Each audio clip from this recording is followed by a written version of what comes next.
Hello guys, আজকে আবার চলে আসলাম আপনাদের মাঝে আরেকটা নতুন ভিডিও নিয়ে। আজকে আমি আপনাদের ভিডিওতে দেখাবো যে কিভাবে বেসিং ফিটিং করতে হয়। তো শুরুতেই বেসিংয়ের মুখে টিপ কলটি লাগিয়ে দিতে হবে। বেসিং কল যেটাকে বলা হয়, তো এটাকে খুব ভালো করে টাইট দিয়ে দিতে হবে। টাইট করে লেভেলটা ঠিক রাখতে হবে। তারপরে বেসিং ওয়েস্টটা ভালো করে লাগিয়ে দিতে হবে, যাতে এটা দিয়ে পানি লিক না করে। তো এটা খুব ভালো করে টাইট করে দিতে হবে। টাইট করে দেওয়ার পর তো এটাকে খুব ভালো করে টাইট দিয়ে দিবেন। এটাকে হাতে টাইট দিলে হবে না, পাইপ লেন্স দিয়ে টাইট দিতে হবে, যাতে এটা দিয়ে পানি লিক না করে। পানি লিক করলে কিন্তু সমস্যা, কারণ পানি লিক করলে অনেক ধরনের সমস্যা।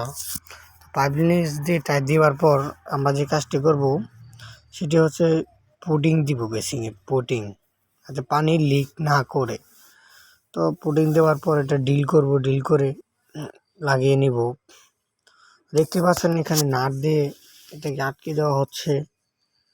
তো আটকে দেওয়ার পর ভালো করে টাইট করে এটাকে আজিয়ে নিতে হবে, যাতে এটা না লড়ে।